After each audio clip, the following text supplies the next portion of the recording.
Good Tuesday morning to you as we give you a live look out of downtown Indianapolis this morning. All clear right now. We're glad you could wake up with us this morning. Did you like that little guitar tune there, Julia? Maybe that jolted you up to sleep. I liked it. By the way, it is National Guitar Day. That was Jimi Hendrix playing a guitar solo for his song All Along the Watchtower that will get you up this morning. I think that I'm saying that right. It's a National Get Out Your Guitar Day. Yes. And air guitars do count, by the way. That's right. We've been doing all morning. We have no other choice. Yes. Well, hey, we do have a choice with the weather here today. We're getting lucky this morning because we're not seeing the snow that some folks are seeing to the south. Right. But that doesn't mean we're out of the woods, right? Yeah, we're going to have another storm moving in here tomorrow with a little bit of everything. But you're right, Julia. We're missing this big storm that's causing winter weather advisories in southern Indiana. In fact, look how quiet it is. They're at Morse Lake, and we say good morning to all of you in Cicero and Hamilton County this morning. In fact, good morning, everybody. If you're watching us, the odds are that you've seen nothing more than flurries in our southern county. That's what is south of Bloomington right now around Bedford and Seymour. I'm going to zoom in here, and the areas of purple you see around Evansville, winter weather advisories. So if you're driving down 69, driving down 31, driving down 65 this morning all the way into Kentucky, you're going to be hitting snow once you pass Seymour and then head south. For instance, on 65, Charlestown and New Albany all getting snow this morning, snowing in Louisville as well, where there is a winter storm warning. Here, it's just cool outside. Good morning, Monticello. You're at 29. At the home of the Pork Festival in Tipton, it's 28 at beautiful Ball State, 30 degrees this morning, also 30 at the home of the Arabians in Pendleton at 30 degrees. Carmel, 30. Danville, you're at 31. So is Avon and Indianapolis. We're at 35 this morning in Bloomington. Now, as the kids head off to school, going to be about where we are all morning long. 38 for a high, and then here we go. Wednesday evening, rain to the south. Rain and a wintry mix, including ice in Indy and heavy snow from north of Monticello up towards Merrillville. And we'll have much more on that in the timeline in a few minutes. But boy, it's been a tough day on Interstate 69 this morning. It has been, yeah. We've been talking a lot about that stretch of 69 that is currently closed due to a semi crash. But real quick, wanted to hit on this. It's just a stalled vehicle, but it is creating some issues here because it's in a construction zone. This is the east side of town. You're looking at 465 southbound where those lights are. So this is where 465 kind of splits off there into two different lanes, and this is near 71st Street. So we are starting to see some brake lights around that. Hopefully that does clear soon. We'll keep you posted. Otherwise, we'll take you back up north. This is going to be near Noblesville. This is the Campus Parkway exit. You can see we still got crews diverting traffic off of 69 northbound here at Campus Parkway due to a semi crash just a little farther north of here on the interstate. So here's your alternate route. You'll be diverted off. You can take that around those roundabouts past Oleo Road to 136th Street, where you can then take that to State Road 13 and re-enter 69 northbound just north and past that incident.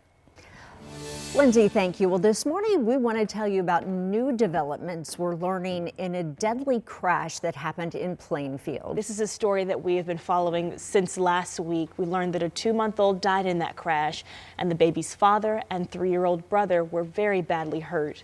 And now new court documents reveal Avon police tried to pull over a stolen vehicle.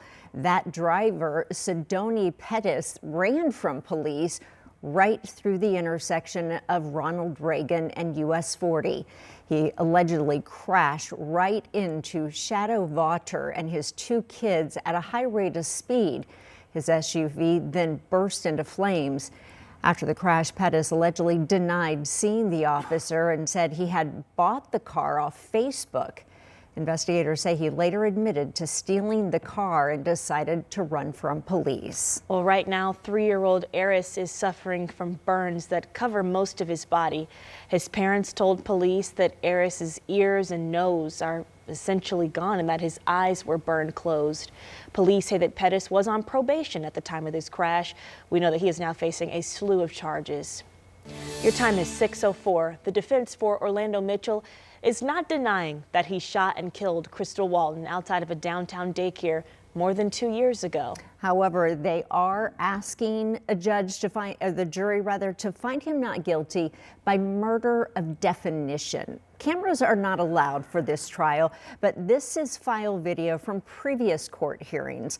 Walton's mother was the first witness to testify in the trial. Prosecutors say Mitchell waited for Crystal to drop off their son at daycare and then kill her.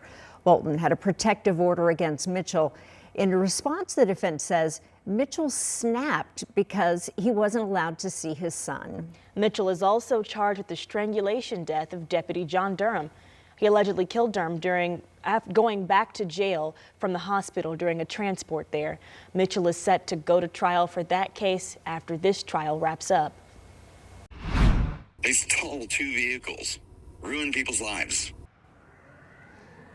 We're taking a closer look this morning at 2 recent carjacking investigations. This is on the northwest side of Indianapolis, and they happen just minutes apart. Police tell us both victims are okay, but an adult and 4 minors are now under arrest. The youngest suspect is just 13 years old. Investigators say the first carjacking happened Friday at Reflections Apartments near 79th and Ditch Road. A driver confronted by those people with guns. They also took his car by force. You get out, you have a gun to your head. You're like, okay, you win. You got the draw on me. And then you get out, and then everybody else has to show their weapon, too. You know, there were 3 more guns. 4 total is what I saw. I saw 2 black barrels, 2 silvers. The second carjacking then took place about 15 minutes later and not far away. Police say that time the suspects hit Crystal Bay Apartments. Police caught everyone quickly with the help of license plate readers. Well, tonight, the Vision Zero Task Force is expected to meet for the first time since last year.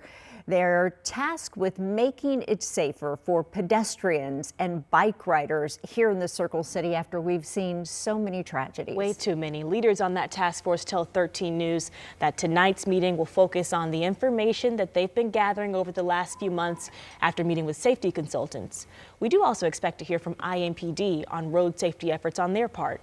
This task force was formed in August and it has 15 people on the board. It does include 3 members of the City County Council. The other members are from the community and different city departments.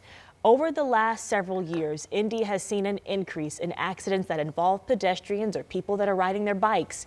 According to the group called Indy Pedestrian Safety Crisis, in 2023, Indy saw 684 accidents involving people that were walking or on their bikes, and 47 of those victims died.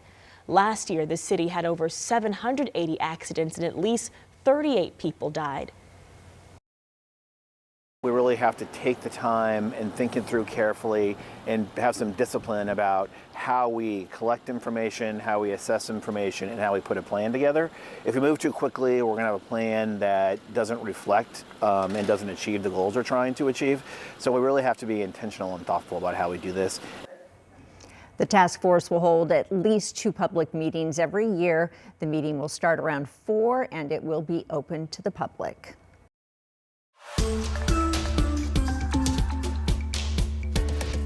At the State House right now, lawmakers are considering a bill that would allow police to arrest people living on the streets or in encampments. A lot of controversy, certainly with this one. So the measure now getting pushback from advocates for people experiencing homelessness. So here's what's outlined in this bill. If officers find a person staying on the streets the first time, police would give a warning and offer to take them to a shelter. But if the person did not move within 24 hours, police could make an arrest. Those who testified against this argue it makes homelessness a crime. The worst possible response to their circumstances is to arrest them, saddling them with a criminal record that only deepens their hardship. The goal of this policy is not for a single person to go to jail, but in extreme circumstances, law enforcement must intervene to save lives. Republican State Representative Michelle Davis authored this bill, and she did send us this statement. It reads that I authored House Bill 1662 this session to help keep our communities safe, accessible, and well-maintained for everyone. It goes on to say this measure sets clear guidelines while allowing flexibility and compassionate enforcement. This is just a start, and we need to continue to look for long-term solutions to help reduce homelessness, end quote. Well, the proposed budget for the Downtown Economic Enhancement District is now heading to the full City County Council. City leaders say federal dollars that currently support projects downtown are running out. And that's why this district was created back in 2023 as a way to boost funding in downtown Indy. So essentially it creates a new fee on tax bills for commercial property owners in the area. That includes places like hotels and offices, even some parking facilities. Residential properties, though, are not included. City leaders say the first year is expected to raise $4.5 million.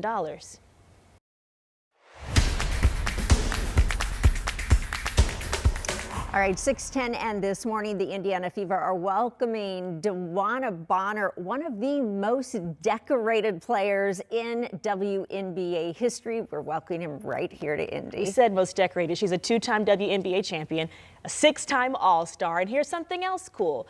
Bonner has played in more playoff games than anybody in league history. So she's another veteran that the Fever hope will add to the championship aspirations. I think so. And Bonner says she's ready to get going, and so are her teammates, including Caitlin Clark. I just felt like they had a dynamic core, and I just wanted to be another puzzle piece into what they had. And hopefully I can give my knowledge, my leadership. And I think it'll be a lot of fun to get in the gym and be with my teammates and, you know, just start putting the pieces together and see what works, what doesn't work. But I think we're going to have a lot of different options to do a lot of different things, and I think that's what's super exciting about it all.